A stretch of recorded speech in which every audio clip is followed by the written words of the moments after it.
Guys, bersama Bang Boy. Pasca Hotman Paris buat kehebohan dengan dia membela koruptor, ada banyak dampak yang dialami oleh Hotman Paris, guys. Apa-apa aja, Bang Boy merangkum minimal 5 ini yang langsung berimplikasi ke Hotman Paris dan lawyernya. Kita bahas langsung untuk dia resmi. Saya tidak minta imbalan apapun, walaupun semua konglomerat klien saya. Itulah saya mau, saya terpanggil. Saya tidak mengharapkan uang dari Jampitsus ini, karena saya tahu tidak mungkin dia bayar saya mahal. Saya bayarannya super mahal di Indonesia.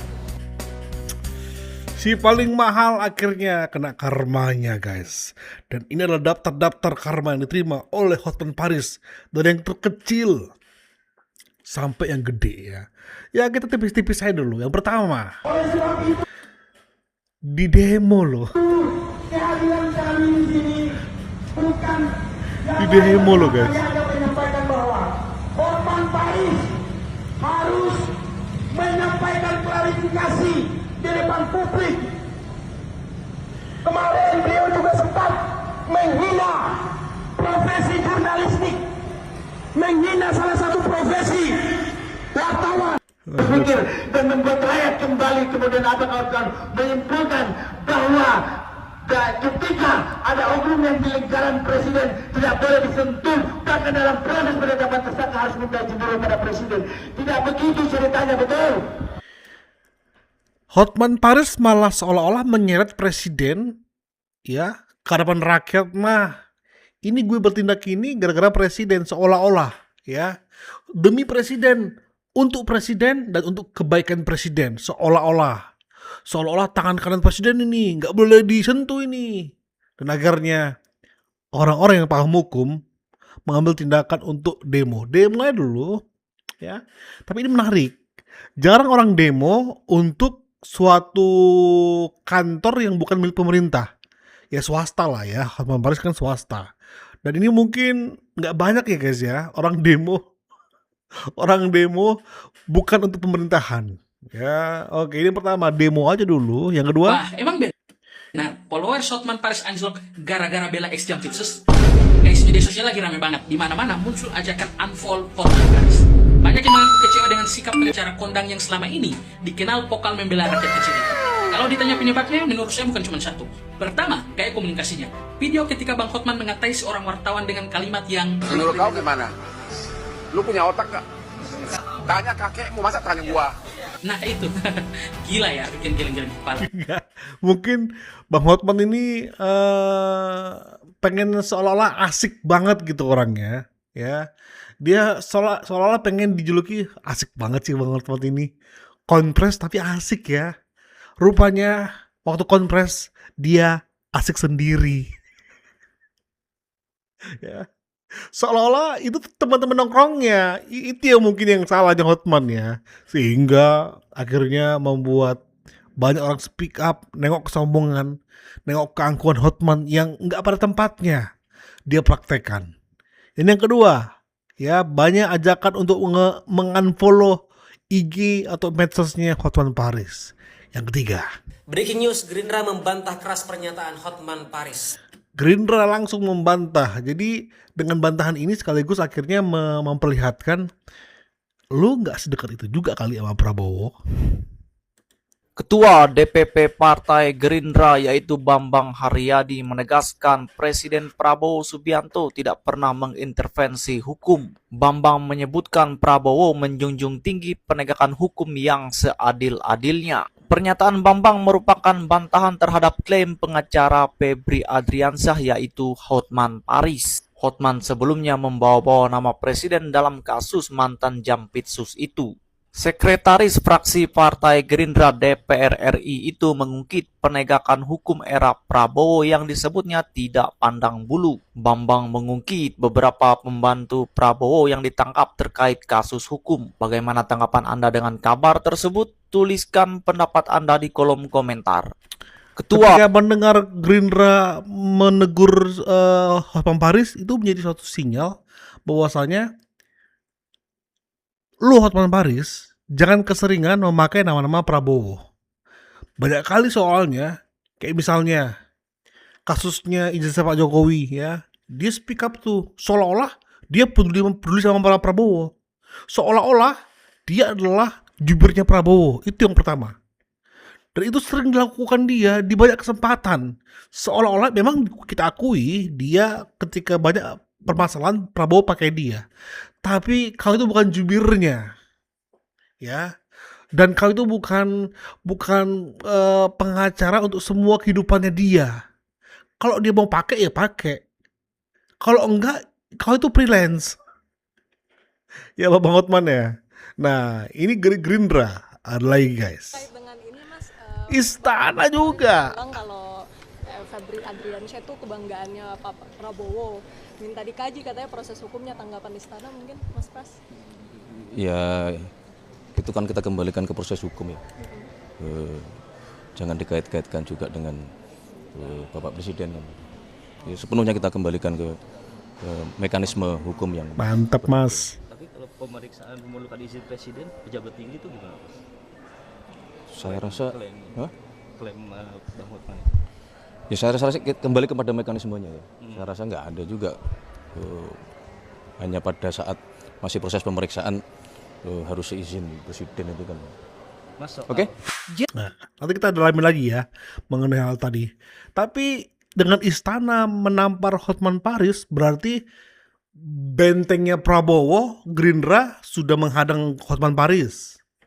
Yaitu Istana, tempat Prabowo tinggal, juga membentengi Hotman Paris supaya nggak bisa tembus langsung ke Prabowo. Nah, ini tinggal harusnya Prabowo yang langsung nelfon Hotman Paris. Kau jangan sok tahu ya Hotman. Kau itu jangan soto ya. Saya nggak pernah. Ya itu mengintervensi. Harus lewat saya dulu. Nggak pernah ya Hotman. Takutnya begini. Hotman Paris ini ngambil informasi dari Tempo, memakainya dan mengolahnya. Habis itu kompres. Ya habis itu kompres langsung. Nah ini yang keempat. Ada lagi kelima. Sore tadi sekitar pukul 18.30 waktu Indonesia Barat, pengurus pusat Persatuan Wartawan Indonesia ini mendatangi Polda Metro Jaya, tepatnya ke gedung Sentra Pelayanan Kepolisian Terpadu.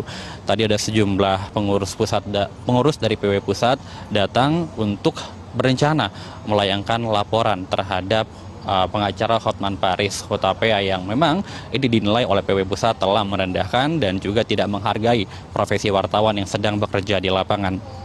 Memang yang menjadi sorotan adalah terkait dengan pernyataan Hotman Paris yang memang... Tunggu. Kita langsung bahas aja ya. Emang omongan Hotman Paris bisa berimplikasi langsung dengan dia di penjara? Kita dengar guys. Ada yang bertanya teman-teman, Bang, apakah perkataan Hotman Paris kepada wartawan ketika diwawancara itu ada pidananya katanya? Pada saat wawancara memang Bang Hotman ada menyampaikan kata-kata, lu punya otak nggak? Gitu ya, mungkin sambil bercanda atau emosi, saya nggak tahu lah. Tapi ada itu ya. Tapi pertanyaannya apakah itu ada pidananya?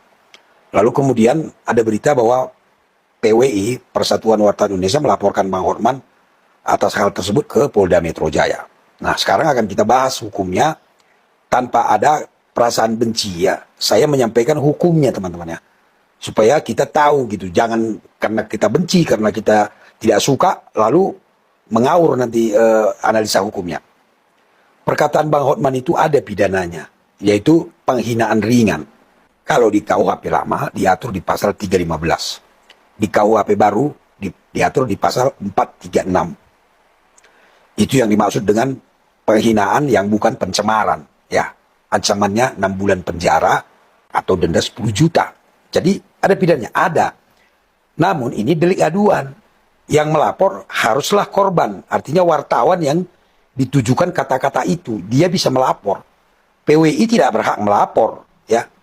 Karena ini delik aduan teman-teman. Harus korbannya itu yang melapor. Sekarang apakah korbannya itu yang melapor gitu? Wartawan yang jadi korban itu. Oh, manusianya gitu. Bukan jabatannya yang melapor. Bukan pekerjaannya ya, tapi orangnya, dia merasa terhina, dia bisa melapor. Begitu hukumnya. Mudah-mudahan kita paham. Ya kalau PWI aja bisa membuat Hotman Paris bentengnya hancur sehingga dia minta maaf ke para wartawan, apalagi kalau wartawan tersebut yang dikata-katain itu berani melaporkan. ya udah pasti akan ketar-ketir sih. Jadi maksudnya arti ketar-ketir ini nggak harus nyerang Hotman Paris secara langsung, entah lewat demo, tapi lewat laporan itu membuat dia akhirnya berpikir ulang untuk so asik ketika konpres ya. Itu kan khasnya Hotman ya, khas banget dia untuk merasa asik saat dia konpres. Dua anak Hotman Paris kecewa atau cuma drama? Ini ke-6 ya, ini ke-5 atau ke-6 ya. Total berat 74 kilo 01414,59 gram atau sekitar 74,01 kilogram. Jampitsus itu adalah yang dibanggakan oleh Presiden Prabowo. Saya tidak mengharapkan uang dari Jampitsus ini. Lo tahu gimana? Lu punya otak gak?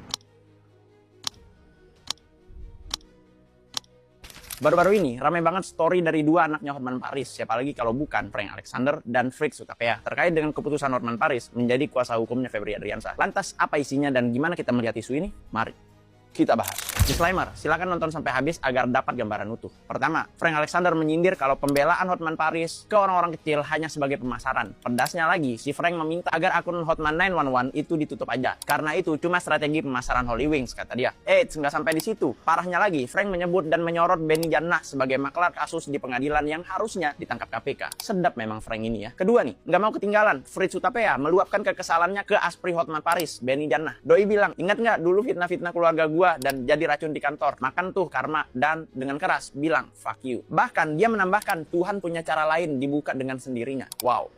Boom. Ketiga, tapi jangan lantas melihat hal kayak gini, karena menurut gua perkara besar itu nggak cuma dimainkan di ruang sidang. Ada beberapa arena yang biasanya diperebutkan, apalagi untuk sekelas Hotman Paris. Poin pertama ada legal battle. Ini pertarungan hukumnya, alat bukti, saksi, ahli, pasal, konstruksi perkara, dan lain sebagainya. Disinilah hakim nanti mengambil keputusan. Kedua, ada naratif battle. Ini adalah pertarungan opini publik. Siapa yang berhasil menguasai pemberitaan, mengendalikan framing media, dan membentuk persepsi masyarakat, itulah yang menang. Ketiga, ada attention battle atau perang perhatian. Ini yang jarang dibahas. Di era media sosial yang diperebutkan bukan cuma opini, tapi perhatian publik. Ketika semua orang membahas drama keluarga, otomatis pembahasan soal substansi hukum atau substansi kasusnya akan turun. Perhatian publik itu sumber daya yang terbatas. Keempat, psychological battle atau perang psikologis. Tujuannya membuat lawan, pendukung lawan, bahkan publik menjadi ragu. Ketika orang mulai bertanya, jangan-jangan dia dikriminalisasi. Dan itulah yang dilakukan oleh Hotman sampai sekarang di IG-nya dia. Buat video klarifikasi, buat postingan sana sini ya, untuk seolah-olah ya ingin membuat arah serangan publik yang ke dia berbalik gitu loh. Tapi betul kata Bang Alim bahwasanya ini memang nggak selamanya, sementara. Makanya melihat strategi dari Hotman Paris ke depannya sangat menarik sebenarnya. Karena emang dia kan ahlinya untuk membuat attention itu ke dia atau bisa ke orang lain. Nah, dia itu jagonya banget. Bang Boy udah kenal dia lah ya, sejak kasusnya Pina Cirebon, kasusnya kopi cyanida yang terbaru itu juga. Dia beberapa kali ngambil momen dalam banyak hal. Nah, ini 5 ke 6 ini Bang Boy satukan karena menyebutkan tadi ya, ada asisten atau asprinya Hotman Paris. Makin mengheboh nih kan anak-anaknya Hotman Paris Hutapea angkat suara. Kalau kemarin si Frank Alexander, sekarang adiknya si Fritz ikut bersuara. Sebenarnya kemarin sudah muncul sih dia di komenan orang aja. Nah, tapi perkara membahas tentang aspri-asprian ini itu makin heboh, guys. Ya, dia ngomongnya begini, makan itu karma sekarang. Ini si Fritz yang ngangkat di instastory-nya dia. Ini instastory-nya si Fritz ya. Kemudian ini si Benny Jannah, ini adalah postingan yang diangkat oleh Kemenkur yang kemarin aku bahas. Kemudian nih kalian bisa baca ya tentang apa, tentang katanya maklar kasus, kemudian sogok menyogok dan entah kalian baca sendiri sampai ada kata-kata kasar di situ yang nanti aku blur. Nah, dia ngomong mampus lu karma itu nyata. Nih, dia ngomong begini juga si Fritz ya. Hey Aspri, inget gak lu dulu pernah fitnah-fitnah keluarga gue dan jadi racun di kantor. Makan itu karma sekarang. FUB. Terus ini lagi. Kita yang diam-diam aja, tapi Tuhan punya cara lain dibuka dengan sendirinya. Iya loh. Ya ampun. Terus nih ya, perkara si Frank Alexander kemarin buka suara ya, ada netizen yang komen begini, kenapa nggak bilang langsung ke ayahnya? Kenapa harus diviralkan? Nah, ini di statusnya si Frank Alexander ya. Terus dia ngomong begini, udah 1 tahun nggak omongan, sudah pisah jalan, makanya buka kantor sendiri. Tuh akhirnya dia ngomong, udah diomongin ke bapaknya, karena nggak ketemu makanya misah gitu cenah. Nah, sementara bapaknya, kita lihat ya, followersnya dari 9,8 M, sekarang kalau dicek 9,7 M, berkurang 100.000. gitu. Kenapa? Apakah netizen ikut kecewa tentang urusan ex Jampitsus ini? Jadi menarik banget ya guys ya, ternyata segitu banyaknya orang yang kontra terhadap keputusan daripada Hotman Paris yang membela si ex Jampitsus Febri Adriansyah. Nah kalau kalian termasuk orang yang pro dengan keputusan Hotman Paris untuk membela, Ini kayaknya bisa diperdalami lagi ya. Rumah tangga atau keluarganya Hotman Paris. Ternyata 3 anak-anaknya berbalik melawan dia guys. Makanya 5 ke 6 ini Bang Boy rangkum ya. 5 itu tentang speak up anaknya yang akhirnya ngebongkar bahwa dia ternyata pengacara yang bagus, tapi kalau untuk bapak yang bagus, anak-anaknya speak up mengenai hal demikian.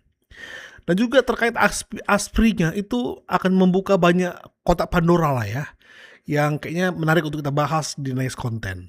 Nah, ada fakta yang lebih mencengangkan guys. Oke, ini ada informasi yang menarik di mana hari ini ada sebuah kabar yang belum dapat kita pastikan kebenarannya begitu ya. Tetapi ini mungkin bisa para netizen untuk mencari tahu karena netizen ini pasti mampu untuk mengulik fakta yang sebenarnya itu seperti apa. Jadi ada sebuah postingan yang dilakukan oleh sebuah akun bernama @dodikusuma. Nanti akan kita tayangkan yang bertulisan jatuh korban diduga tidak tahan akibat intimidasi dari kasus yang sedang dihadapi. Akhirnya korban diduga lompat dari apartemennya, RIP untuk korban. Yang mana di dalam captionnya tertuang bahwa korban adalah keponakan dari orang besar yang lagi terkenal. Ada yang mencurigakan dan sangat janggal. Kejadian tadi malam, kenapa malam itu juga langsung dimakamkan? Sangat tidak lajib untuk tradisi dari suku ini. Media sepi, tidak ada berita. Semoga pihak kepolisian segera mengendus dan menyelidiki kasus ini. Apakah ini awal jatuhnya orang besar itu? Nah ini yang ketujuh guys ya, diisukan bahwasanya ada salah satu keponakannya Hotman Paris yang meninggal dengan cara lompat dari apartemennya karena masalahnya. Dan kita kembali flashback omongan Hotman Paris, ada ponakannya yang menilap uang ya, yang menilap uang honor Hotman bermiliar-miliaran. Ini yang ketujuh. Yang ke-8 akhirnya sampai di puncak guys ya. Isunya semakin kencang ini. Bang Boy nggak tahu siapa yang menyemburkan ini, tapi ini dinarasikan 30 outlet Holy Week di seluruh Indonesia diduga hasil TPPU bersama tersangka Febri. Ini kita belum bisa memastikan apakah ini benar atau tidak. Soalnya memang di kasus Febri, Hotman Paris pertama kali setuju dia ditangkap. Sebenarnya statement awalnya Hotman Paris ya. Statement ketika dia membela Febri kan ketika dia dipanggil kan. Nah makanya ini Bang Boy ini masih diragukan mengenai ini ya, terlibat di TPPU-nya Febri di Holy Wings. Bang Boy belum bisa pastikan ini iya atau tidak, tapi kalau berbicara persentase ini cenderung hoax ya. Segala informasi yang belum bisa dibuktikan bagi Bang Boy hoax, kecuali ada pembandingnya, ada yang bisa mempertanggungjawabkannya, baru kita boleh mempercayai guys ya. Nah, ini ada 8 karma yang diterima oleh Hotman Paris langsung kontan tunai hanya ketika dia memilih menangani atau membela seorang koruptor. Ngeri. Bye-bye.